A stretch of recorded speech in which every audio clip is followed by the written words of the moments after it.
Hello guys আসসালামু আলাইকুম। আশা করি সবাই ভালো আছেন। ভূত এফএম জুনিয়র 2 চ্যানেলে আপনাদের সবাইকে স্বাগতম। আমি শাকিল। আজকে আবার চলে আসলাম আপনাদের মাঝে নতুন এক ভয়ঙ্কর সত্য ঘটনা নিয়ে। তাহলে চলুন বেশি কথা না বলে আজকের ভয়ঙ্কর সত্য ঘটনাটি শুরু করা যাক এবং বিস্তারিত জানা যাক। Let's go! আমার এই কন্ডাক্টরের জীবনে কত হাজার হাজার যাত্রী উঠল নামল, সবার ভাড়া গুনে দিয়েছি, টিকিট কেটে দিয়েছি।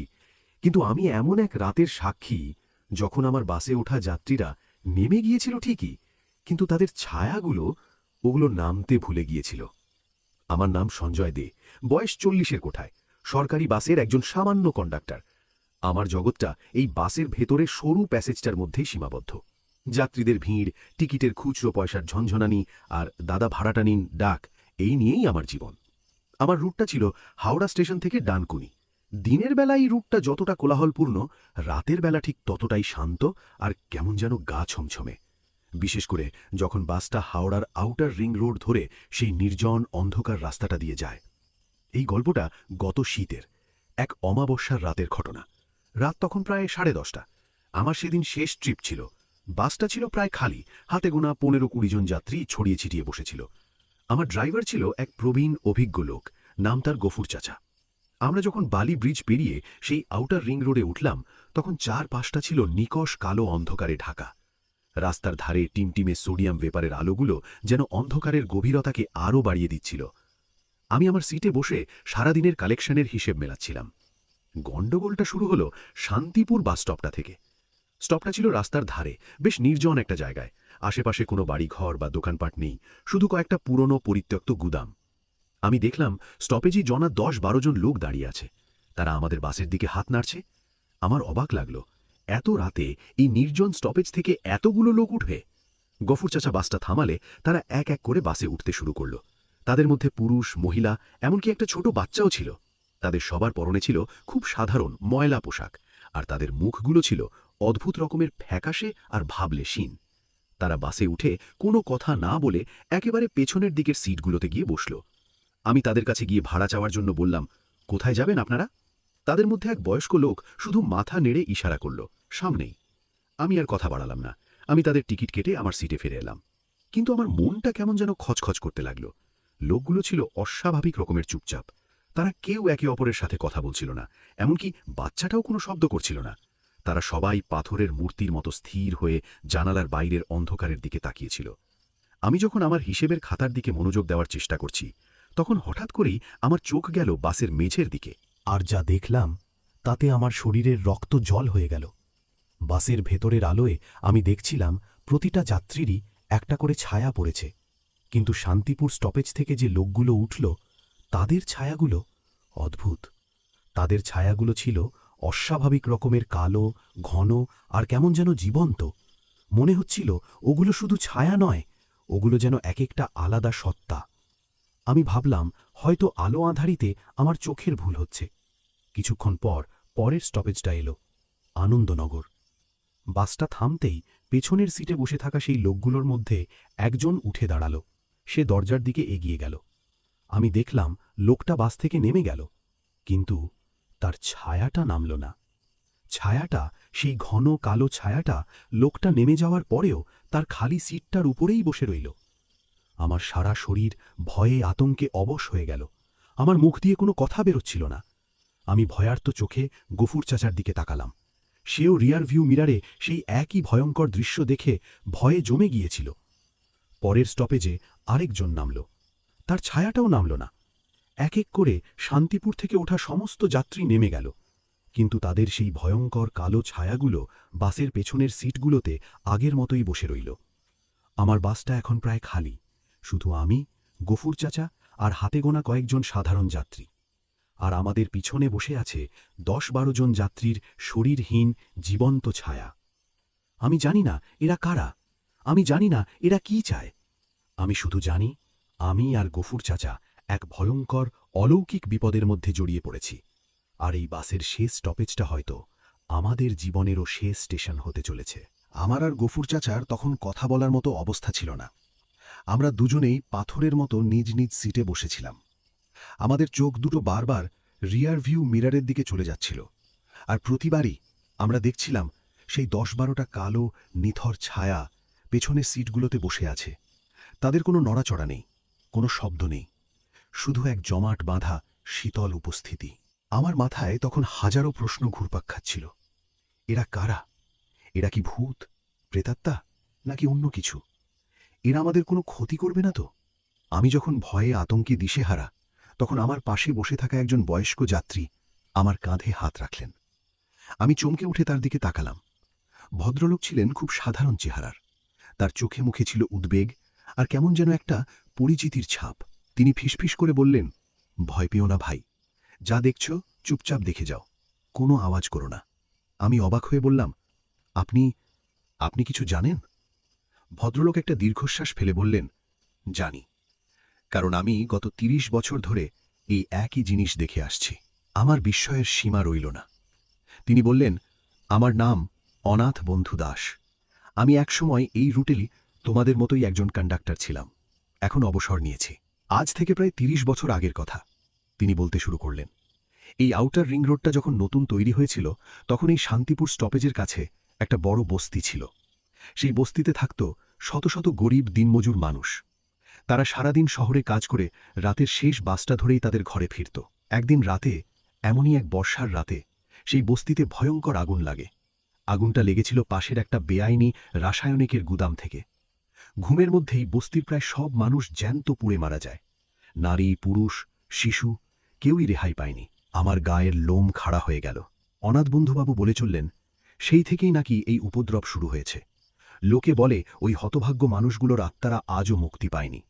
তারা আজও প্রতি রাতে তাদের সেই শেষ যাত্রার জন্য অপেক্ষা করে। তারা বাস ধরে তাদের বাড়ির দিকে যাওয়ার জন্য, কিন্তু তারা তো জানে না তাদের বাড়ি, তাদের বস্তি আর কিছুই অবশিষ্ট নেই। তারা যখন বাস থেকে নামে, তখন হয়তো তারা দেখে তাদের চেনা জায়গাটা পুড়ে ছাই হয়ে গেছে। আর সেই হতাশায়, সেই কষ্টে তাদের আত্মার একটা অংশ, তাদের ছায়াটা তারা এই বাসের মধ্যেই ফেলে রেখে যায়, তাদের হারানো জীবনের একটা স্মৃতিচিহ্ন হিসেবে।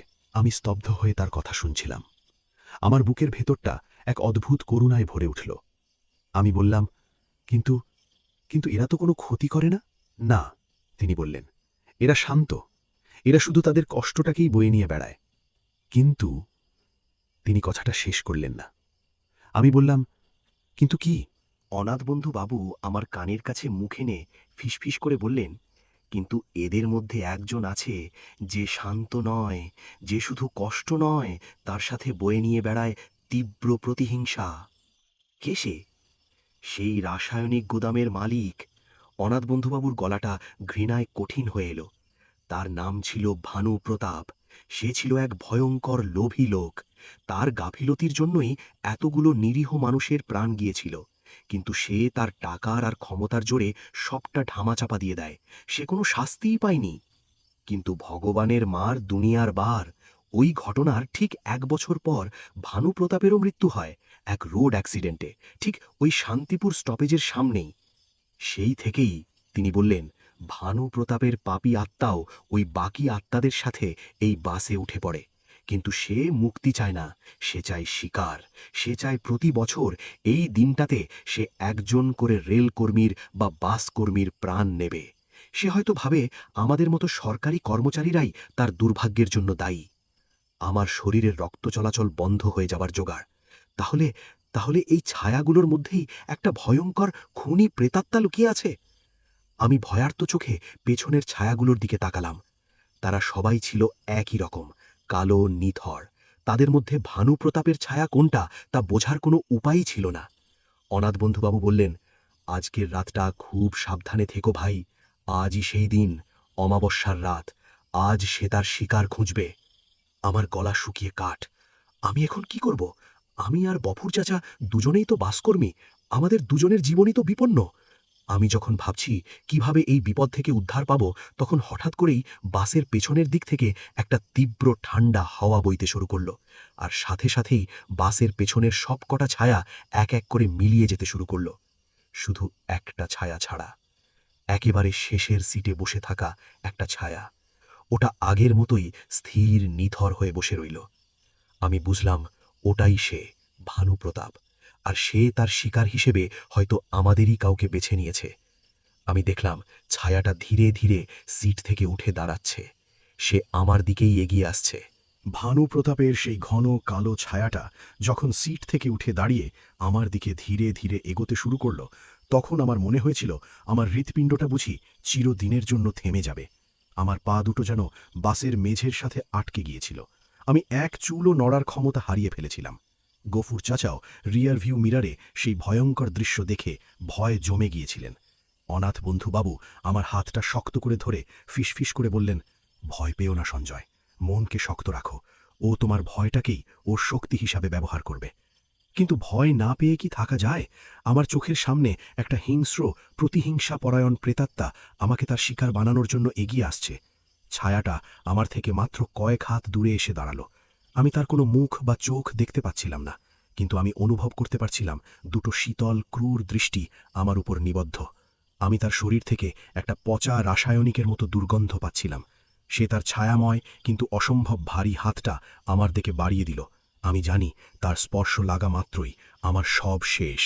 আমি চোখ বন্ধ করে আমার ইষ্ট দেবতার নাম জপ করতে শুরু করলাম। কিন্তু ঠিক সেই মুহূর্তে একটা অপ্রত্যাশিত ঘটনা ঘটল। বাসের পেছনের দিকে বসে থাকা বাকি যে নিরীহ ছায়াগুলো এতক্ষণ প্রায় অদৃশ্য হয়ে গিয়েছিল, তারা আবার ফুটে উঠল। আর শুধু তাই নয়, তারা সবাই তাদের সিট থেকে উঠে দাঁড়িয়ে ভানু প্রতাপের ছায়াটার পথ পাটকে দাঁড়াল। তারা একটা মানব প্রাচীর বা বলা ভালো ছায়া প্রাচীর তৈরি করে ফেলল। ভানু প্রতাপের ছায়াটা গর্জন করে উঠল। সে সেই ছায়া প্রাচীরটা ভাঙার চেষ্টা করতে লাগল, কিন্তু পারল না। সেই নিরীহ শান্ত আত্মারা যারা এতদিন ধরে শুধু তাদের কষ্টটাকেই বয়ে নিয়ে বেড়াচ্ছিল, তারা আজ একজোট হয়েছে।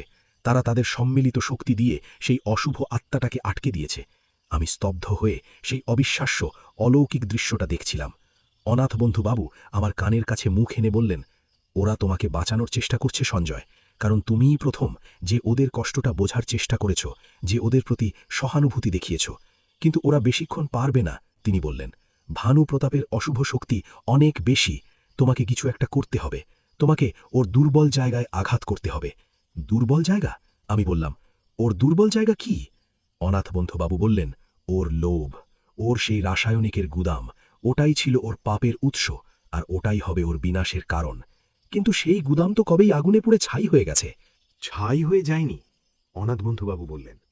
ওর ধ্বংসস্তূপটা এখনো আছে, ঠিক ওই শান্তিপুর বাসস্টপের পাশেই। তোমাকে বাসটা ঘুরিয়ে ওখানে নিয়ে যেতে হবে। আমার মাথা ঘুরছিল। আমি বললাম, কিন্তু আমি বাস ঘোরাবো কি করে? গফুর চাচা তো।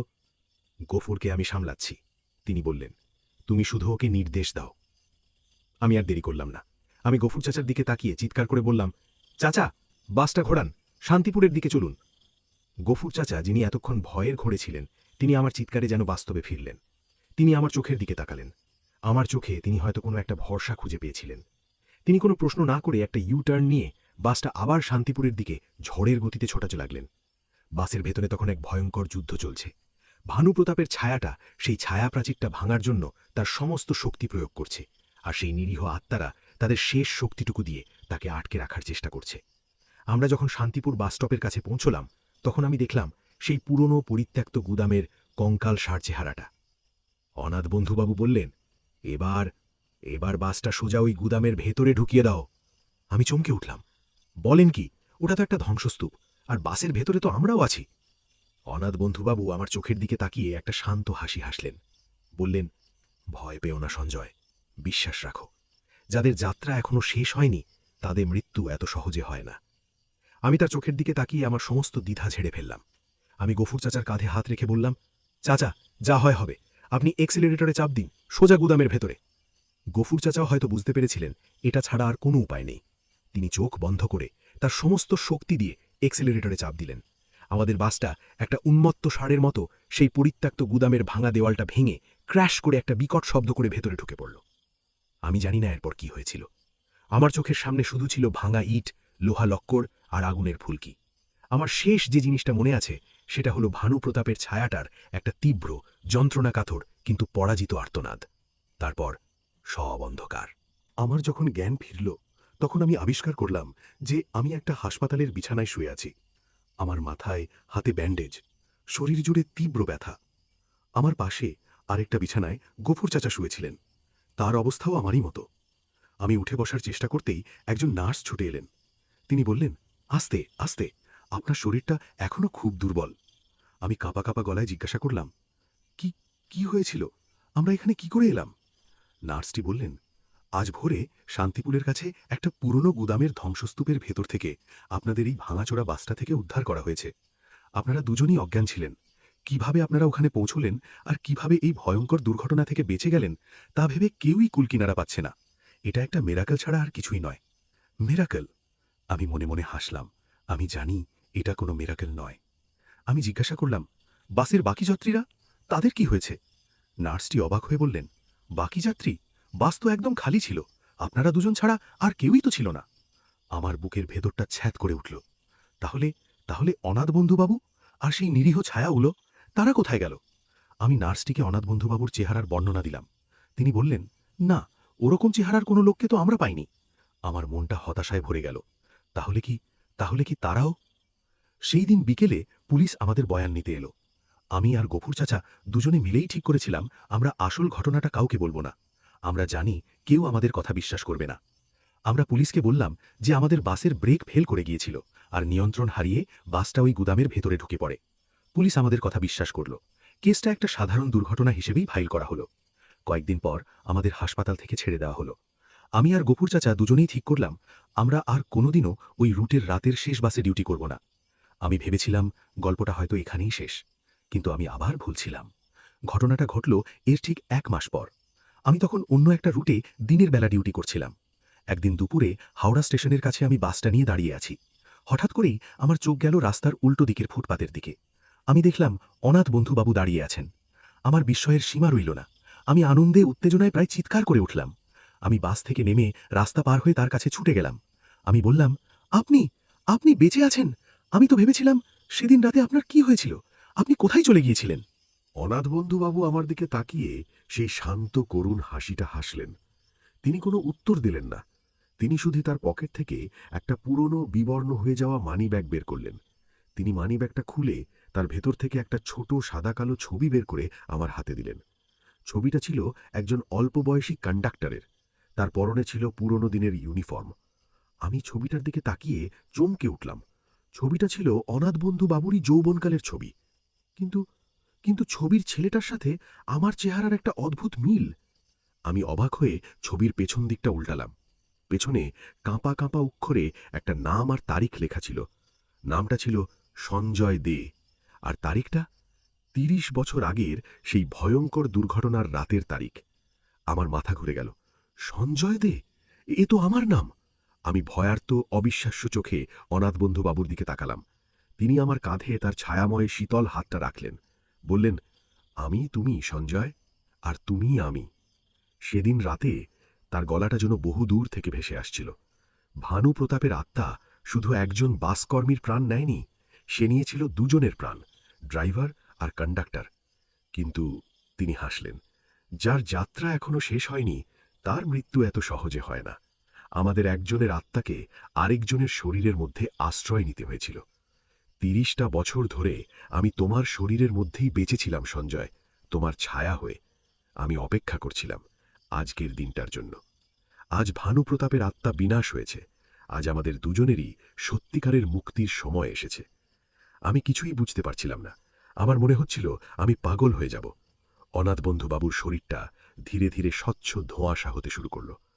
তিনি আমার দিকে তাকিয়ে শেষবারের মতো হাসলেন। বললেন, বিদায় বন্ধু, তোমার যাত্রা সফল হোক। এই বলে তার আত্মাটা আমার শরীর থেকে বেরিয়ে একটা উজ্জ্বল আলোর গোলকে পরিণত হয়ে আকাশে মিলিয়ে গেল। আমি একা দাঁড়িয়ে রইলাম রাস্তার মাঝখানে, আমার হাতে ধরা আমারই যৌবনকালের ছবি। আমি এখন কি করব? আমি কে? আমি কি সঞ্জয় দে, নাকি আমি অনাথ বন্ধু দাস, নাকি আমরা দুজনেই একই মুদ্রার এপিটোপিট? আমি জানি না। আমি শুধু জানি আমার যাত্রা এখনো শেষ হয়নি। হয়তো আসল যাত্রাটা সবে শুরু হতে চলেছে। অনাথ বন্ধুবাবুর আত্মার সেই অলৌকিক মুক্তি এবং আমার নিজের পরিচয় নিয়ে সেই ভয়ঙ্কর সত্যটা জানার পর আমার জীবনটা যেন ১০০ মানে ওলটপালট হয়ে গিয়েছিল। আমি কে? আমার অতীত কি? আমার এই শরীরটার মধ্যে কি সত্যি আরেকটা আত্মার বাস ছিল? এই প্রশ্নগুলো আমাকে প্রতিনিয়ত কুড়ে কুড়ে খাচ্ছিল। আমি আমার চাকরিটা ছেড়ে দিলাম। আমি আর বাসের কন্ডাক্টরি করতে পারছিলাম না। প্রতিবার বাসে উঠলেই আমার সেই ভয়ঙ্কর রাতের কথা মনে পড়ে যেত। আমি আমার পুরনো দিনের সব কাগজপত্র, আমার জন্ম সার্টিফিকেট, আমার স্কুলের রিপোর্ট কার্ড সবকিছু খুঁজে বের করলাম। সবকিছুতেই আমার নাম লেখা, সঞ্জয় দে। তাহলে কি অনাথ বন্ধুবাবু মিথ্যে বলেছিলেন, নাকি এটাও কোনো ভয়ঙ্কর মায়াজাল? আমি প্রায় পাগল হয়ে যাওয়ার উপক্রম। অবশেষে আমি ঠিক করলাম আমাকে এর শেষ দেখতেই হবে। আমি গেলাম সাইকিয়াট্রিস্টের কাছে। আমি তাকে সবটা খুলে বললাম। তিনি খুব মন দিয়ে আমার কথা শুনলেন। তারপর তিনি আমার কিছু সাইকোলজিক্যাল টেস্ট করলেন। অবশেষে তিনি যা বললেন তা আমার কাছে ছিল আরও বেশি আশ্চর্যজনক। তিনি বললেন, দেখুন মিস্টার দে, আপনার মধ্যে ডিসোসিয়েটিভ আইডেন্টিটি ডিসঅর্ডার বা মাল্টিপল পার্সোনালিটি ডিসঅর্ডারের কিছু লক্ষণ দেখা যাচ্ছে। অনেক সময় কোনো বড় মানসিক আঘাত বা ট্রমা থেকে মানুষের মস্তিষ্ক নিজেকে রক্ষা করার জন্য একটা নতুন কাল্পনিক সত্তা বা অল্টার তৈরি করে নেয়। আপনার ক্ষেত্রেও হয়তো তাই হয়েছে। ৩০ বছর আগের সেই ভয়ঙ্কর দুর্ঘটনাটা, আপনার চোখের সামনে আপনার সহকর্মীর মৃত্যু, এই ঘটনাগুলো আপনার মনে এতটাই গভীর ছাপ ফেলেছিল যে আপনার মস্তিষ্ক অনাথ বন্ধু দাস নামে আপনারই মতো দেখতে একজন কাল্পনিক চরিত্র তৈরি করে নিয়েছে, যে চরিত্রটা আপনার হয়ে আপনার ভয়, আপনার কষ্ট, আপনার দায়িত্ব সবকিছু বহন করে চলেছে। আর ভানু প্রতাপ বা বাকি ছায়াগুলো, তিনি বললেন, ওগুলো হয়তো আপনার সেই ট্রমাটাইজড মনেরই সৃষ্টি। আপনার অবচেতন মন হয়তো ওই দুর্ঘটনার জন্য দায়ী কোনো এক অশুভ শক্তিকে কল্পনা করে নিয়েছে। তার কথাগুলো ছিল খুব যুক্তিযুক্ত, কিন্তু আমার মন মানছিল না। আমি জানি আমি যা দেখেছি তা সত্যি। অনাথ বন্ধুবাবু কোনো আমার কল্পনা ছিলেন না। আমি ডাক্তারখানা থেকে বেরিয়ে এলাম। আমার রহস্য আরও ঘনীভূত হল। এখন আমি কি বিশ্বাস করব, বিজ্ঞানকে নাকি আমার নিজের অভিজ্ঞতাকে? আমি যখন কিছুই বুঝতে না পেরে কলকাতার রাস্তায় উদ্দেশ্যহীনভাবে ঘুরে বেড়াচ্ছি, তখন হঠাৎ করেই আমার চোখ গেল একটা পুরনো অ্যান্টিকের দোকানের দিকে। দোকানের শোকেসে আমি একটা জিনিস দেখে চমকে উঠলাম। একটা পুরনো বিবর্ণ হয়ে যাওয়া কন্ডাক্টরের ইউনিফর্ম, আর তার বুকের পকেটে একটা নেম প্লেট লাগানো। আমি দোকানের ভিতরে ঢুকে জিনিসটার দাম জিজ্ঞাসা করলাম। দোকানদার বলল, ওটা বিক্রির জন্য নয়, ওটা বহু বছর আগে এক ট্রেন দুর্ঘটনায় মারা যাওয়া এক কন্ডাক্টরের ইউনিফর্ম। তার পরিবার এটা দোকানে জমা রেখে গিয়েছিল। আমি নেম প্লেটটার দিকে ভালো করে তাকালাম। তাতে লেখা অনাথ বন্ধু দাস। আমার আর কোনো সন্দেহ রইল না। অনাথ বন্ধু দাস আমার কল্পনা নয়, তিনি সত্যিই ছিলেন। তাহলে ডাক্তারবাবু যা বললেন তা মিথ্যে, নাকি নাকি সত্যিটা আরও অনেক বেশি জটিল? আমার হঠাৎ করেই একটা ভয়ঙ্কর সম্ভাবনা আমার মাথায় এলো। যদি যদি ৩০ বছর আগের সেই দুর্ঘটনায় সঞ্জয় দেই মারা গিয়ে থাকে, আর অনাথ বন্ধু দাসের আত্মা তার বন্ধুর মৃতদেহটাকে তার নিজের শরীর ভেবে এতদিন ধরে বয়ে নিয়ে বেরিয়েছে, আমি কে? আমি কি সঞ্জয় দের শরীরে অনাথ বন্ধু দাসের আত্মা, নাকি আমি অনাথ বন্ধু দাসের স্মৃতি নিয়ে বেঁচে থাকা সঞ্জয় দে? আমি জানি না। হয়তো এই প্রশ্নের উত্তর আমি কোনোদিনও খুঁজে পাব না। আমি সেই দোকান থেকে বেরিয়ে এলাম। আমি এখন আমার অতীত নিয়ে আর ভাবি না। আমি জানি, আমি যেই হই না কেন, আমার একটা বর্তমান আছে, আমার একটা ভবিষ্যৎ আছে। আমি একটা নতুন জীবন শুরু করেছি। আমি এখন একটা ছোট বইয়ের দোকান চালাই। কিন্তু আমি আজও মাঝে মাঝে রাতের বেলা যখন দোকান বন্ধ করে বাড়ি ফিরি, তখন আমি আমার কাঁধে একটা হালকা ছায়াময় হাতের স্পর্শ অনুভব করি। আমি ভয় পাই না। আমি জানি ওটা আমার বন্ধু, আমার সঙ্গী, আমার আরেক সত্তা। সে আমাকে মনে করিয়ে দেয় যে আমাদের যাত্রাটা হয়তো ভিন্ন ছিল, কিন্তু আমাদের গন্তব্যটা একই, শান্তি, মুক্তি।